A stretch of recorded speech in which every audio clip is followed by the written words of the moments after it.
Welcome back. If you just joined us, you're watching KTN Prime, and right now we are crossing over to the discussion for tonight. We're looking at a topic that matters to both you and I, and of course everyone else in the country. This night we're talking about drought and food security, looking at the situation in the country. Food security in Kenya is currently a major challenge, with an estimated 3.3 million people now facing acute food insecurity, driven by climate-induced droughts, high food prices, and reliance on rain-fed agriculture. An estimated 2.2 million people are reported to require urgent humanitarian food assistance. The prolonged drought indeed has pushed many Kenyans into hunger and water scarcity. And to help us understand more about tonight's topic, I have a panel with me made up of Joe Mbalu, who is the Acting Deputy Secretary General for Programs at the Kenya Red Cross Society, seated on my near right. Welcome. Great to be here. Thank you very much. I know much. you really rushed to get here, but I'm happy that you made it all the same. And we have also Julius Nyabicha, who is an agricultural expert. Julius, thank you for making time for us. Well, thank you. Looking at the situation in the country, talking about over 2 million Kenyans facing hunger, especially with the northeastern region contributing to these numbers, I tend to first feel like, let's just paint the picture here. What are we looking at in terms of the situation across the country, Joe? Thank you very much. So the situation has been deteriorating over the last couple of months. And as you've rightfully mentioned, as of the last long-range assessment and the integrated food security classifications, we have more than a dozen. Actually, the situation in all the 23 arid, semi-arid counties has continued to deteriorate over the period. The last time we were talking about this earlier in October, we were talking about 1.6 million people affected. Now, in between that period and what we have right now, the 3.3 million that are requiring food assistance, they just look like big numbers, but then the actual human impact of that is quite dire. For example, out of those persons that are faced with food insecurity, when we talk about just children alone that are faced with the challenge of malnutrition, we're talking about just slightly above 750,000, about 760,000 young children whose situation with malnutrition is such that if nothing is done urgently within the next couple of days, then they will suffer permanent cognitive damage. And this is just shows how terribly the situation is. There are households that require do not have just basic drinking water. And I know the current rains that have come in slightly then are a good sign that they are offering some sign of relief. Unfortunately, in this particular counties, and there are pockets in those particular IPC 4, 3 and above counties that are, even with the projection of the oncoming long rain season, March, April, May, then the situation will not improve. So the projection is that if the forecast for the rains and the performance, especially over this northeastern region, then persists, then we are looking at the numbers growing up to another maybe close to 3.7. So the situation is actually not very good as it is right now. So there is urgent need for crisis response to be able to then lift these households from the situation that they are faced with. Indeed, and we do know that the Kenya Red Cross has been putting in a lot of efforts, of course, working with the national government to address the issue at hand. Julius, listening to what Joe is saying here, the situation has been aggravated by the lack of rains, adequate rains, and of course there's issues around climate. But I just want to hear from you your thoughts on how this country looks like right now as far as drought is concerned. Of course, the situation does not look good. But the question that we need to ask ourselves, was it anticipated? Of course it was. Do we have a department that can be able to predict what's going to happen tomorrow in terms of rainfall? Yes, we do. Is it the first time it's happening? No, it is not. So sometimes Everywhere in the world, we've got problems, but these problems need solutions, and we are the people with the solutions. That is the reason why every time when you go home to sleep, you need to anticipate, what are you wearing tomorrow? How do you wake up tomorrow? How do you get to work? It's the same situation in the country. When we go to sleep, we must ask ourselves, do we have enough rainfall next month? If we do not, then what are the measures that we need to put in place? I think it is more of a knee-jerk reaction if every time we have a situation that we cannot build a trend from. When you have a problem today and you have the same problem tomorrow, you should be able to build a trend from that. And therefore, from that trend, you should be able to predict what's going to happen tomorrow and how you're going to meet this challenge, how you're going to react to this challenge. So as an agricultural expert, what I would want to say is that it's high time we started as a country sitting down, analyzing our situation, and knowing that this is a vicious cycle that happens probably after a few years, and how do we react to this? How do we mitigate this? So the solution lies on mitigation. Why is it happening? Do we have a trend? Yes, we do. How do we mitigate it? And sometimes we even have solutions. There are parts of this country where we have enough food. Actually, we have excess. And there are parts in this country where we do not have food. How do we improve our distribution network? How do we make sure that the food surplus counties are able to transit this food to food deficit counties? How do we improve this network so that we are able to distribute the food that we have? I don't believe that we do not have enough food in this country.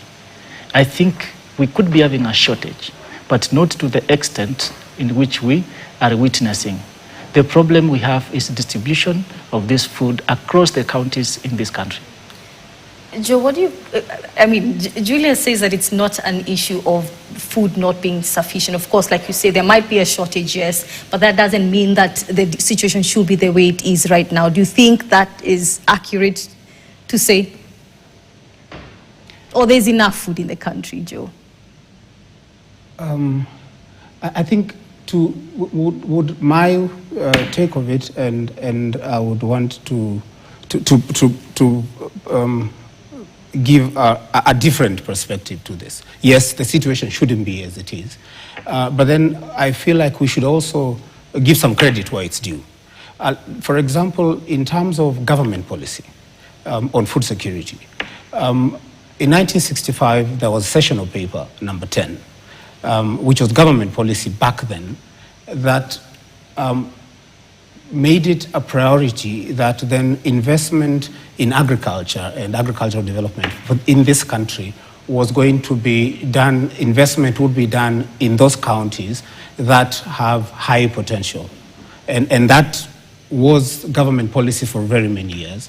And in 2012, a different session paper, number 12, then lifted large portions of that, because what that meant was that over a very long period of time, either intentionally or not by intention, because there was some good in it, because there was production that increased in certain high potential areas. But then the challenge became, and the point that he presents around where there is food and where there isn't, that for a very long time there was not a lot of production-focused support being given to certain counties. And as today we're talking about the ASAL areas that are having this issue that we have, then it's not something that just happened overnight. So there are some efforts. Yes, can we improve on those efforts? Yes, but then in terms of policy, in terms of the direction that government is taking, and a lot of the agencies are taking right now, there is at least some effort that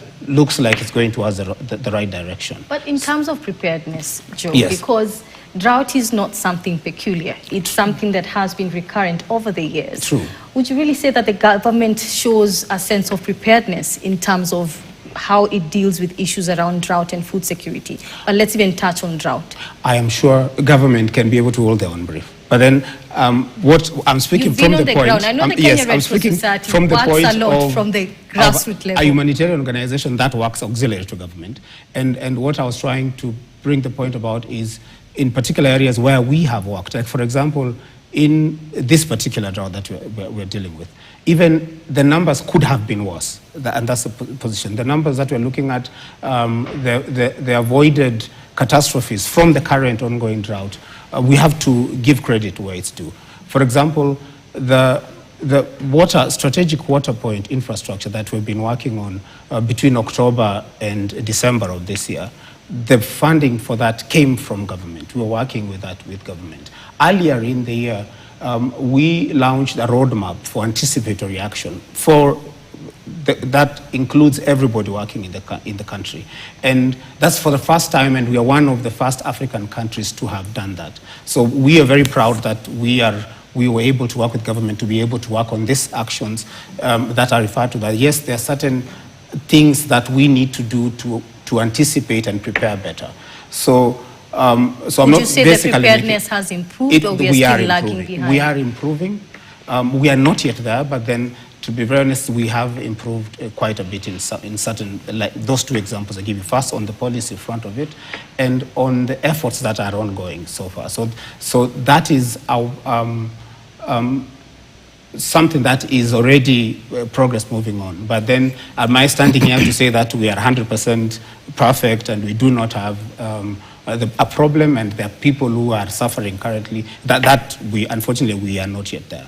The index for hunger for the country as we closed the year last year was around 25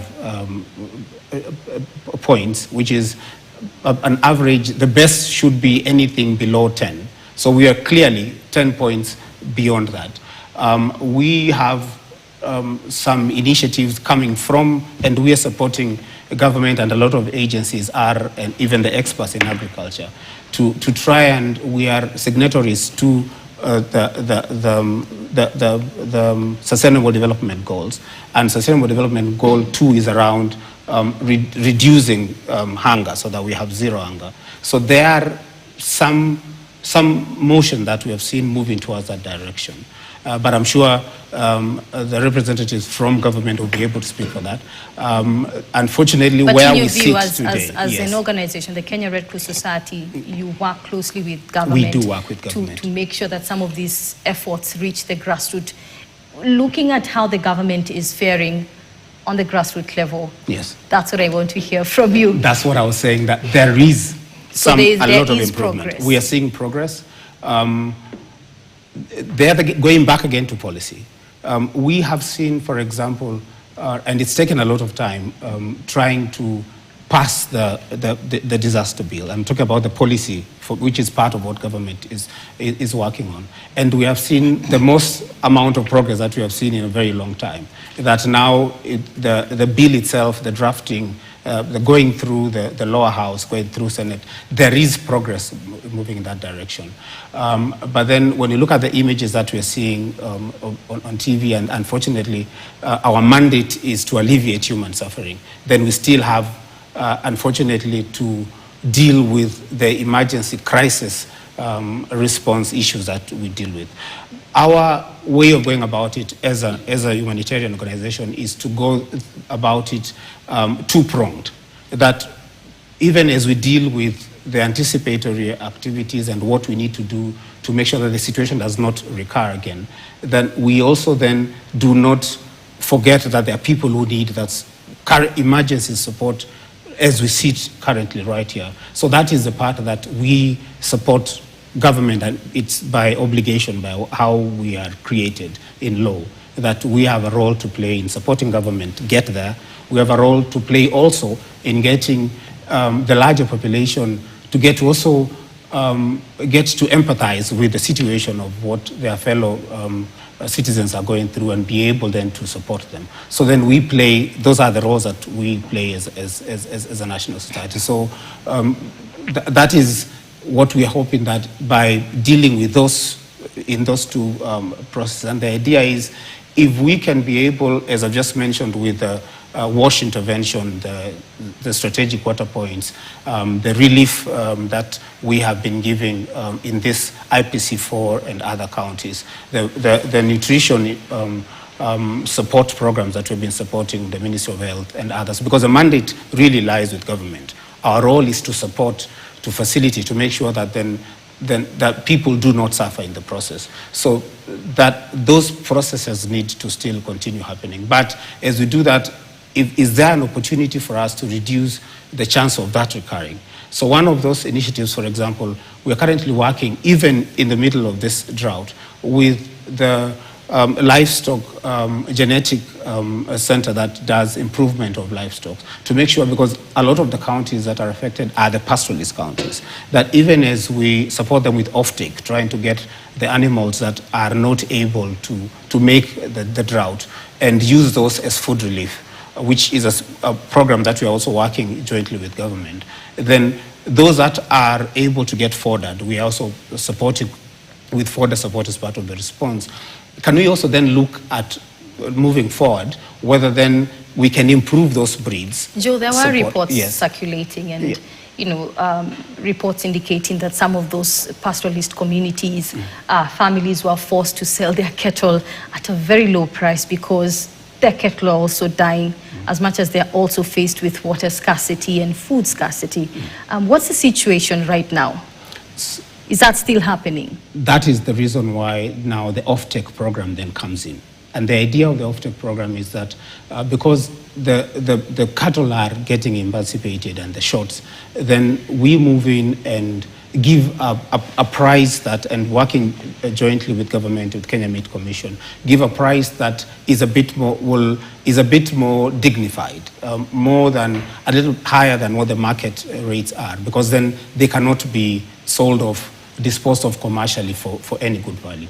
So that is a relief that we can be able to give them. And this is part of the initiatives that are different in terms of food security, because then the livelihood of these particular communities is their livestock. So the way to support them is not just to give them relief food, it's also to give fodder support for these animals, to try and help them be able to cross over. It's a reason why then we also then decide on going to invest in very particular strategic watering points that then will help keep the animals alive. Is this ongoing currently? This is ongoing. How many counties are having this, the fodder support and the water points that you're talking about? Our target areas were Wajir County. One of the worst affected was Mandera, where we first saw the first loss of livestock that was happening.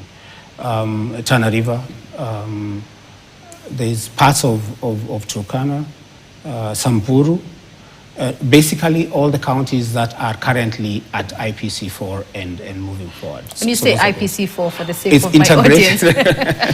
there is a classification for food insecurity, an international classification that then classifies what I would call the extent of famine and how it is impacting on the households. So, but the basic, it moves on the scale from 1, the worst possible is 5, which is total famine, where then now we start at 5, then you start seeing death, so IPC mortality. Is referring to the severity of exactly. The situation. So that gives you, it's very progressive. Highest. 5 is the highest. Okay. So that is the progression we're looking at. And part of the reasons why some of these interventions are very critical is that the idea is the interventions are supposed to help prevent that classification from moving a step higher. All right. Yes. Julius, I want to hear from you. I've listened to Joe. I think a key question I would even personally want to hear from you is issues around preparedness, the mitigation.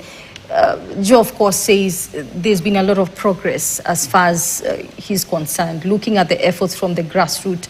But your thoughts, Julius, as an agricultural expert, what are your thoughts about how the government is faring in addressing issues on drought in the country? I think, let us be very honest. The government, we've got 2 levels of government. We have the national government and we have the county governments. At one point, the national government was doing very well, and then agriculture got involved. Some of these functions we are talking about, water, agriculture got involved. There is, and then everything like, we went back like 10, 20 years ago. Right now, when you go to counties, the agricultural extension service provision is very poor. Some of these interventions we are talking about are supposed to be handled by the county governments, but we are seeing very little coming out of those county governments. Let us accept the fact that we have climate change with us. And it's real, it's not a hoax. I know some people are still pessimistic about it, but the fact of the matter is we have climate change. If you want to look at the indicators, even those high potential areas where you used to receive rainfall at certain times, that rainfall does not come at that time. It either comes too late, comes too early, too much, too little, concentrated within a very short span, and everything else everything that can go bad has gone bad. And therefore, as Kenyans, and especially farmers, we must get prepared the fact that there is climate change, and therefore we must change our habits, our farming habits.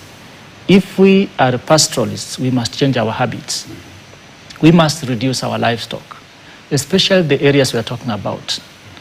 We must be ready to tell the farmers that you cannot afford to overstock your livestock, because within a short time, all the grass is gone, all the food is gone. You still have a lot of livestock. We must be ready to tell our farmers, the ones who keep livestock, that when you anticipate, if you've been told from the meteorological department that there's going to be a drought, it is time for you to reduce your stock. It's time for you to sell your livestock when you can still fetch a good price. These are the issues that we need to tell our farmers. We must tell our farmers that indeed you must start embracing technology. Joe has talked about genetic improvement. To many farmers, especially in crop production, if you added modification to what he said, and we call it genetic modification, it would be war. Simply because somebody somewhere, one time, told farmers that anything known as genetic modification is a bad thing. So we stopped thinking about it, and we stopped analyzing what are the positives, what are the negatives of genetic engineering, which is happening everywhere, in medicine, in crop production, in animal production, everywhere. But are there no negative effects when it comes to genetic modification? Not any that I know. One of the most regulated technologies is what we call GMOs. Before you have any crop, any animal, any livestock using that technology, it's a technology in many cases that must undergo scrutiny for about 20 years. Imagine 20 years, a certain technology has undergone scrutiny, then it's finally here, ready to be deployed, and then there is a case in court. If we cannot, in 2026, embrace the issue of biotechnology in agriculture, just the way it is embraced in medicine, then I don't see us overcoming this issue of food insecurity in the country. Anytime we have a challenge in the field of medicine, in our health sector, researchers get to work. Within a short time, we get a solution to that. Nobody goes to the street to demonstrate and say, we don't want this. But when it comes to food security, when it comes to agriculture, any small trigger, people are in the streets, and overnight they've become agricultural experts. I guess, Julius, it needs to come out clearly. Personally, you'll read a lot about GMOs online. And there's this, I don't know that to call it a myth, the belief that it does something to the biology of your body. Some people believe it makes people add weight. Anything that is genetically modified means your health will not be the same anymore. But again, I guess that's a conversation for another time. We need to look deeper into it. But I'd still want to hear from you more, Julius, more about the genetically modified foods and your thoughts also, Joe, on this, because I know this is an intervention that Julius says would be possibly, ideally good for the country because of the food insecurity. But let's just take a short break. When we return, we'll look at that particular issue of genetically modified foods. And yes, so stay tuned. Don't go too far.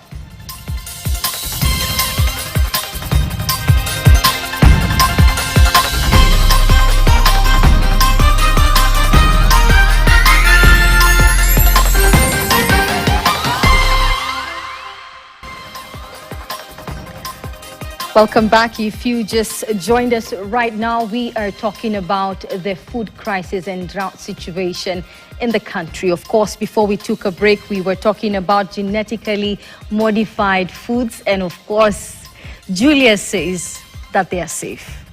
But of course, if you read online, the concerns from different people across the globe has been what they do to your body. Some people believe they make you grow or rather appear older than you are in a few years of consuming them. But again, maybe that's just a myth, Julius.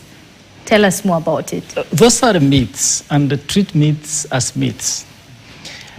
We have probably used GMO products over a very long period of time. If you are diabetic, the insulin that you use, that is GMO. Recently, with COVID-19, when there was a vaccine in record time, that is GMO technology. So my argument is, if you can embrace GMO in a product that gets directly to your bloodstream, why are you so opposed to producing a product for the masses that does not even get to your bloodstream directly? We have used GMO technology for many, many years. And for those countries that use GMO technology are way ahead of Kenya. Anytime we have a shortage of food in Kenya, we import that food. Where do we import the food from? We import the food from those countries that have embraced GMO. And probably the food that we consume, the maize that we consume, probably is produced under GMO technology. The question is, for how long do you tell your people not to embrace a technology, but get a product produced using that technology from another country? Number two, GMO is a very simple technology. For instance, let me give you a very simple example. If you see a grafted mango, the lower side that we call the stalk is from a different species, and the upper side is different. So you combine the two. At the end of the day, what you've done is almost genetic modification. But you have a mango that you can enjoy. It has got the taste. It is nutritious. So genetic modification has always been happening on its own. Even some of the products that we have, like maize has always not been what you consume today. Even without genetic modification, it has been doing its own genetic modification. It has been evolving over time. So whether you want to do it yourself or naturally, it will still occur that there is genetic modification. Much of the food that we consume, the vegetables, have undergone genetic modification because you cannot control pollination, you cannot control what happens in nature. And therefore, genetic modification takes place on its own. What we do as human beings, as scientists, is to ensure that the positive characteristics and the positive traits are mainstreamed. The negative ones are probably gotten rid of. So we are only mainstreaming. That mainstreaming is what we call genetic modification. Julius, when we talk about, and I appreciate what you're talking about, genetic modification as being one of the ways for the country to generate enough food, perhaps for the Kenyans and the citizens, and as you've rightfully mentioned, genetically modified foods, according to you, Julius, are safe. But I want to hear from you in terms of the agriculture sector. This has been a main economic driver for securing food in the country, but there's been a feeling that this sector has not been given that much prominence and support by the government. But I just want to hear from you. And I'll begin with you, Julius, before I come to Joe, because I know this is an area you've been really working around. What do you make of where we are as a country, the government's focus on the agriculture sector and farmers? True. We have not given the correct attention to the agricultural sector, specifically to food production. When we talk about food production and when we talk about budgeting, sometimes back, many years ago, we were told that there was a principle that any country in Africa should support the agricultural sector with a budget of 10%. Seldom do we see that getting to 10% or sometimes even near 10%. And this situation was made worse when agriculture got devolved, When you go to county governments, agriculture is at the periphery. It's not given, it's not mainstreamed as a sector that is extremely important. Number two, when we talk about investment in agriculture, we talk about investment not just through monetary, but we talk about research. We are talking about all these other components that feed into agriculture. For instance, in Kenya, very good researchers, they come up with very good varieties. They come up with very good interventions. But sometimes these interventions are not transitioned to the market. The farmers don't get the products of research from our researchers. Why? Some of them are lying in court, some interventions, some litigations in court, hindering this research. All these things that we are talking about, remember, even when we talk about biotechnology, this biotechnology is not by foreigners. This biotechnology is by our own scientists in our own universities, in our own research institutions. Go to Calro and see what they're doing. They are the ones who are taking a leading role in GMOs. They are Kenyans. They have schooled in Kenya. They know what's good for this country. And sometimes, as a government, and I'm glad that the current government is actually pro-biotechnology, to be very frank. They're very much pro-biotechnology, and if we continue like this, I'm not saying that biotechnology is a silver bullet. Agriculture, if you have to succeed as a farmer, it is a blend of many. We are talking about biotechnology, we are talking about conservation agriculture, we are talking about you looking at what can you do, how can you diversify. We are talking about how do you mechanize your farm, how do you move away from intensive labor, which is becoming very expensive Julius, and inefficient. As a country, we are able to produce enough to make ourselves food secure? We are. You know, sometimes I wonder when people say that only 20% of Kenya is arable. Which parameters are you using? You're talking about rainfall. But we need water to produce. We don't need rainfall. So if you can have water in these counties that are ASAL counties, then you can be able to produce. Let us not over-rely on rain-fed agriculture. Let us go to irrigation. That's what many other countries have done. Let us sink boreholes. Let us use the rivers that we have so that we can be able to produce. Let us also embrace environment, to conserve our environment, to plant trees. Those counties where it rains, farmers are able to plant trees and you can see there is vegetation cover. But the counties that do not have rainfall are those counties that actually you see there is no vegetation cover.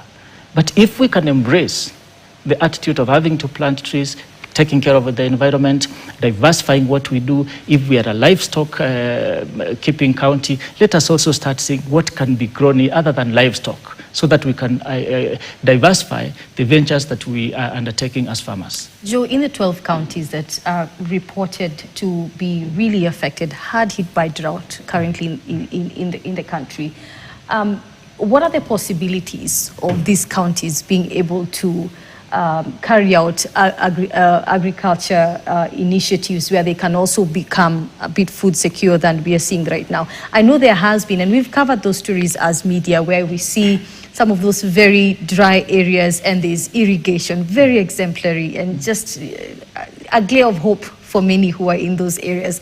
But just to hear from you, Joe, what are the possibilities that those areas can become food secure? The possibilities exist. And again, part of the gaps that we have seen and the role that we have chosen to play as a Red Cross is in basically part of what Julius has just mentioned, being able to connect the research to the actual farmer, because our mandate is for the most vulnerable. And production has certain elements about it that resources become an issue. So one of the relief items that we continue to do is, other than just giving food relief and medication and nutrition supplies, we also give some of this in the marginal agriculture regions, like Kitui, for example, as part of the anticipatory action and the durable solutions. Then one of the items that we give as relief is actually drought-tolerant seeds.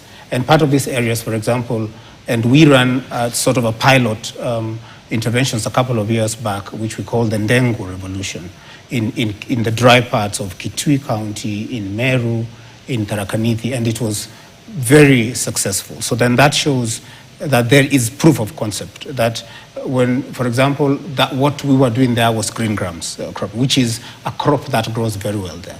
The challenge that we keep finding on the ground is that these farmers do not have a lot of information. So then they keep growing the wrong crops, which is they will be growing maize, which is a staple in the country. But then it does not perform very well. It's very subject to drought issues. So then our role is we're trying to help by trying to show that then this, and that's the same engagement that we have in the livestock sector, that then in fodder production and being able to support those particular livelihood and value chains, that because at commercial level, at a larger level, nobody will be willing to come and invest in some of these areas unless they can get an idea that that is something possible. So in the very many interventions that we've done under integrated food security and livelihood programs, then we keep picking these particular programs. And part of the... How long has this been happening? We have done it in different parts of the country, actually for the last close to 10 years. So one of those interventions which we were doing in Makueni County, for example, in partnership with the World Food Program, was a program that we called the Protracted Food Recovery and Relief Operations, where a certain community that we had been supporting with relief food over a period of more than 4 years, then of course we sit and agree that we cannot continue doing this. The community also does not, they are farmers. It's just that the weather has not worked very well for them. So working with also the Ministry of Agriculture and the authorities on the ground, then start working on technologies, water collection and changing the type of seed that they're doing. So to try and improve them, and through that we're able to graduate households that until today we can still be able to go there and visit and show you this particular household, and they'll give you the stories, and that for us is proof of concept. So that's the role that we have decided to play as a national society. The challenge becomes then being able to attract resources from our development partners to be able then to invest in it, because unfortunately these cost a bit of money that then most supporters of humanitarian work want to support the emergency relief side of things. Particularly those areas, because your average commercial, and it was mentioned earlier by Julius, the issue around where people then choose to invest for production is not necessarily these ASAL counties. So then if nothing is done to show that there is some level of potential, then nobody will ever go there. What does this initiative seek to avail to counties like the ones we have in the country that have been affected?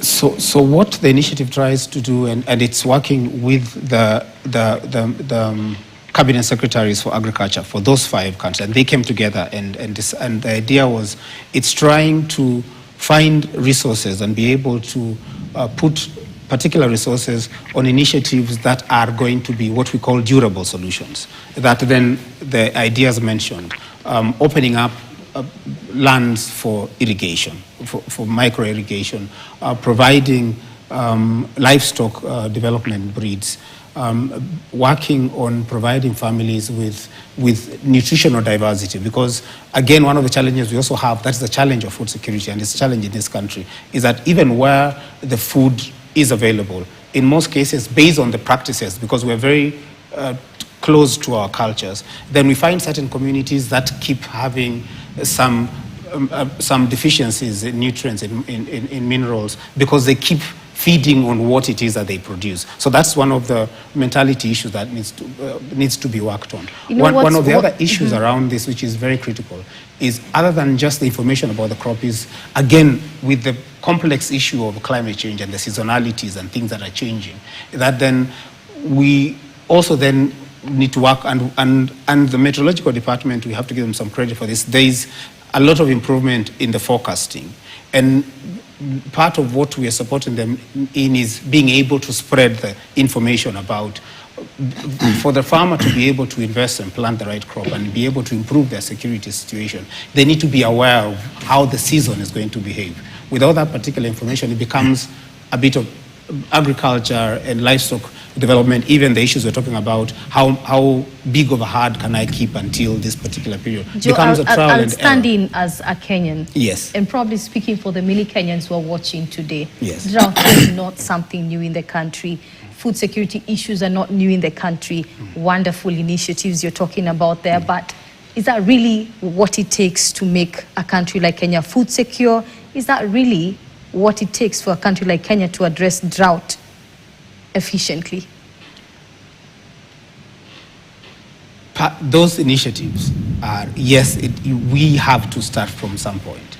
If you look at the journeys of food securities, and we learn also from other nationalities and other countries how they have gone to where they are, the idea of food security and production needs to be owned at household level. I know a lot of this discussion is around what then facilitative roles government should play, partners should play, and everybody has to play their part. So what we are insisting on is that at least then if we start and as humanitarians, as the ones who everybody will come to when the problems actually hit, and start showing proof of concept, then what is required from that, and this is, I think, what you're asking, then is moving this to scale. Because the reason why these are not that visible is because they are done in very particular areas, because we operate based on our mandate in very particular areas where the vulnerabilities are quite high. So if we have been able, if we can achieve some level of success, then the idea is about sustaining that and moving that into scale. Joe, let's make a projection. Yes. Where we are today, you clearly said earlier on that we are doing better than before.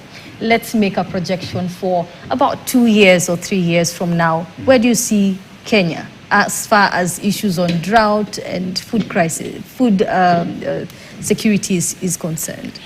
I will be the eternal optimist.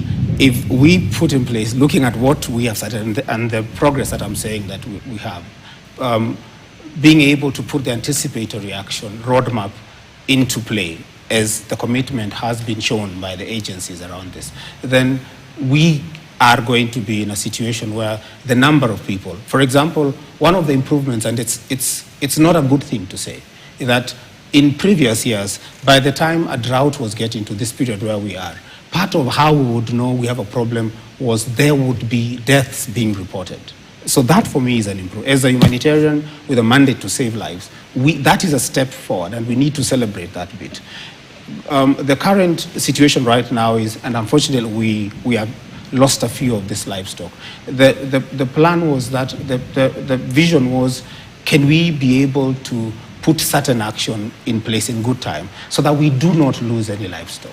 So in another 2 years, looking at even the parastatal that is supporting livestock development and marketing, and we are supporting them as much as we can with our little available resources as the Red Cross, and we're hoping we'll get more partners. If we get more people into this, if we get more investment into this FNR initiative, in 2 years' time, I see a position where we will be in a situation where the droughts will come. By no uncertain terms, we will keep having droughts, the floods will come, but then the number of people that are affected negatively, the resilience of the people to be able to bounce back from that will be much improved. Julius, we've heard of countries, and even actually the United Arab Emirates, very dry areas, but when everyone wakes up December perhaps on their birthdays and they say, hey, let's go to Dubai. But yet this area, before in previous years, these areas were like what you're talking about in Wajir, in Mandera, Garissa County, that's how they look like. Do you foresee a chance where Kenya can have that kind of technology or be able to even have, such developments as far as developing these very dry areas, Julius? Not unless we have a paradigm shift in policy. Let me explain this. And let me use an example of Tanzania. Tanzania is a country that literally feeds Kenya. Anytime we have a shortage in maize, we can get it from Tanzania. Tanzania is self-sufficient in rice, in maize, generally in food. But why so? In 2009, if I'm not wrong, Tanzania made a deliberate decision and said, kilimo kwanza, agriculture first. Every other regime that came after 2009 has been building on that. What happens in this country is that regimes are disjointed, especially when it comes to agriculture. Today, you have a regime that will have a very good initiative on food security in agriculture. The next regime will spend probably 2 years dismantling what the previous regime did. There's no continuity. Unless in this country we have continuity in terms of policy, especially agricultural policy, policy to do with food safety, food security and food safety, we might not get anywhere. If you look at it critically, you'll also realize that sometimes even the interventions by government are not quite participatory. People have not participated. When we talk about, for instance, subsidy for fertilizer, have farmers been, do they understand what they need, which type of fertilizer, how do they need fertilizer? Can we talk about smart subsidy? Is it only fertilizer that they need? Do they need seed? Do they need agrochemicals? Do they need pesticides? These are all issues that we need to discuss openly if we have to move agriculture to the next level. Why do countries do what they do best? For instance, if we are very good in producing coffee, tea, how do we capitalize on this so that the money we get, we can be able to invest in buying food? All right, Julius, thank you so much. I know we've come to a close of the discussion. I told you earlier on, you know, most people when they come, they'll imagine 1 hour is a very long time. But again, let's just hear from you, your final comments, Joe. My final comment is that the lessons are clear, that emergency response saves lives, and resilience building protects livelihoods. And we must go about these two issues concurrently and based on global commitments that we have made and plans that we have laid as a country. And if we do this, I'm 100% sure that we will be in a better situation with regard to a food security situation for the country. Let's hear from you, Julius. Yeah, food safety, food security is not just about production. It's a whole value chain. It's the whole value chain. It's how you store that food. If you do not produce food and you are able to get the food, can you store it? So let us encourage investment in storage, in food preservation, the way we consume, the way we process. Is the whole channel. It's not just about producing food. You can produce plenty of food, but if you do not know how to store that food, if you cannot process that food for the future, then you do not move anywhere. And all this that we are talking about has got to do with technology, adoption of technology, not just biotechnology, but technology, mechanization, and how you go around what we call the agri-food system. Julius Nyapicha, agricultural expert, thank you for making time. Your thoughts very valid and quite insightful. And of course, we've also had Joe Mbalu, the acting Deputy Secretary General for Programs at the Kenya Red Cross Society. Thank you for bringing us that wealth of knowledge on what is happening in the country. We've been talking about the drought and food security issue in the country. Of course, key issues highlighted there on how we can become food secure and some of the things that the government can embark on, initiatives also that can be able to adequately address the drought situation. Joe, you project in the next 2-3 years? We'll be in a much better situation. If we do what? If we stick to the commitments that we've made, because we have them. All right, thank you so much for watching. My name is Leangare. Our sign language interpreter earlier on was Wilson Mushora. As always, it's a pleasure to have you join us. Thank you for watching and staying tuned until this moment. As always, have a good night and God bless you.